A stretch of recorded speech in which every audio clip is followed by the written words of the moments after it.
नमस्कार, मी पंजाब डक। आज आहे 17 मे 2026। मी आलोय आर्णीमध्ये, हे यवतमाळ जिल्ह्यामध्ये, विदर्भामध्ये हे आर्णी तालुका आहे आणि आर्णी या ठिकाणी आलोय। आणि पाहू शकता हे यांचं उन्हाळी हे पीक आहे हायब्रिड। तर हे हायब्रिडचं उन्हाळी पीक असल्यामुळं आणि यवतमाळ जिल्ह्यामध्ये आणि विदर्भात आहे, म्हणून खास करून विदर्भातल्या शेतकऱ्याला सांगणार आहे की तुमच्या इकडं मान्सून पूर्व पाऊस कधी येणार आणि मोसमी पाऊस कधी येणार।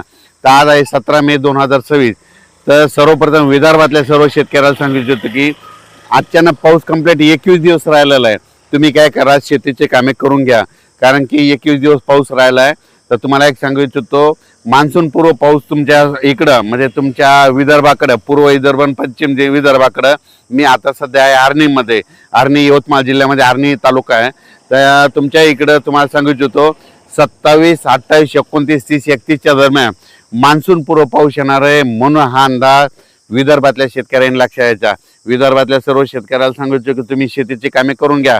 आज विशेष म्हणजे आज 17 तारखेला 17 मेला अंदमान बेटाव मान्सून आलेला आहे। म्हणजे अंदमान बेटावर 17 मेला मान्सून आला, तिथून कंप्लीट 10 दिवस केरळला यायला लागतात। मग 10 दिवस म्हणजे 26 तारखेला तो केरळ येईल आणि त्याच्यानंतर 5 ते 7 मध्ये 7 जून पर्यंत म्हणजे महाराष्ट्रात पाऊस दाखल होऊ शकतो। म्हणून हा अंदाज विदर्भातल्या शेतकऱ्यांनी लक्षात घ्यायचा आणि आपण आपल्या शेतीची कामे करून घ्यायची। कारण की विदर्भात असल्यामुळे तुम्हाला सांगतो, पूर्व विदर्भ आणि पश्चिम विदर्भामधले सर्व शेतकऱ्याला सांगू इच्छितो की तुमच्याकडं मात्र एक मान्सून पूर्व एक अवकाळी पाऊस येणार आहे आणि ते पाऊस मात्र 27 मे, 27, 28, 29, 30, 31च्या दरम्यान तो मान्सून पूर्व अवकाळी पाऊस येणार आहे। भाग बदलत पडणार आहे, विखुरलेला स्वरूपाचा पडणार आहे। म्हणून खास करून हा विदर्भातल्या शेतकऱ्यांनी अंदाज लक्षाचा। त्याच्यानंतर विदर्भाच्या बाजूला मराठवाडा आहे।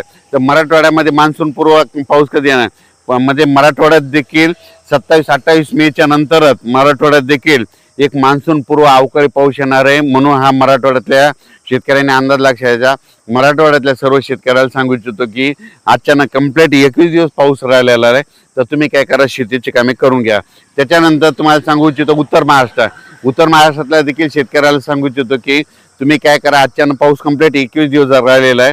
तुम्ही जवळपास म्हणजे 21 दिवसापर्यंत तुम्ही तुमची शेतीची कामे करून घ्या, कारण की उत्तर महाराष्ट्रात देखील म्हणजे 27, 28, 29 म्हणजे मेच्या शेवटच्या आठवड्यात चांगला एक मान्सून पूर्व अवकाळी पाऊस येणार आहे आणि त्यामध्ये तुमची शेतीची कामे होणार आहे।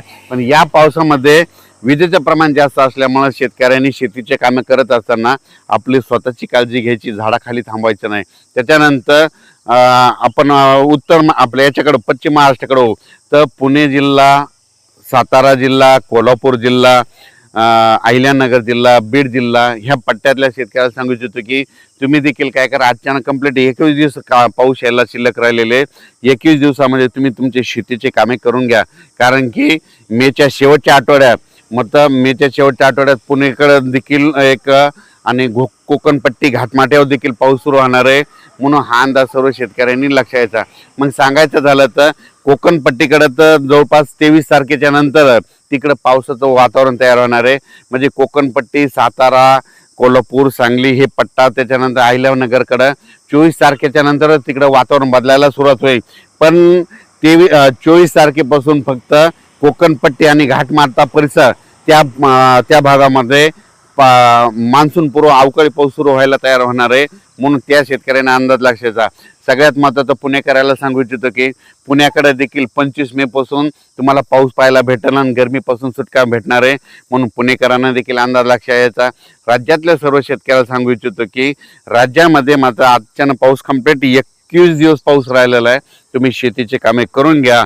आणि आता मी योगायोगानं विदर्भामध्ये असल्यामुळं विदर्भामध्ये आर्णी तालुक्यामध्ये खास करून विदर्भातल्या शेतामध्ये इकडे आल्याच्या नंतर सर्व शेतकऱ्याला सांगू इच्छितो की तुम्ही काय करा, शेतीची कामे करून घ्या। कारण की आज मान्सूननं म्हणजे अंदमान बेटावर दस्तक दिली, तिथून कंप्लीट 10 दिवसाला पाऊस काय होतो की तो केरळला येणार आहे आणि केरळ आल्याच्या नंतर तिथून 5 ते 7 दिवसामध्ये महाराष्ट्रात येतो, दाखल होतो। त्याच्यामुळे हा अंदाज सर्व शेतकऱ्यांनी लक्षात घ्यायचा आणि आपण आपल्या शेतीची कामे करून घ्यायची।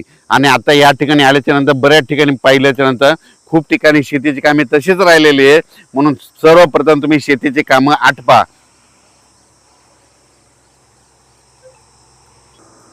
परत एकदा विदर्भात असल्यामुळं पूर्व विदर्भ आणि पश्चिम मध्ये 11 जिल्ह्यात आहे. वर्धा, नागपूर, भंडारा, गोंदिया, चंद्रपूर, यवतमाळ, वाशिम, हिंगोली, अकोला, अमरावती, बुलढाणा त्या शेतकऱ्याला सांगू इच्छितो अचानक कम्प्लीट 21 दिवस पाऊस शिल्लक राहिलेला आहे. 21 दिवसामध्ये तुम्ही तुमचे शेतीचे कामे करून घ्या. त्याच्यानंतर मेच्या शेवटच्या आठवड्यात मध्ये 27-28 मेच्या नंतर एक मान्सून पूर्व अवकाळी पाऊस येणार आहे. त्यामध्ये तुमच्या शेतीचे मशागत तयार होतील आणि 6-7 जूनमध्ये मान्सून येण्यासाठी पोषक वातावरण तयार झालेलं आहे. म्हणून आपण आपल्या शेतीची कामे करून घ्यावी. अचानक वातावरण बदल झाला तर लगेच एक मेसेज दिला जाईल. धन्यवाद.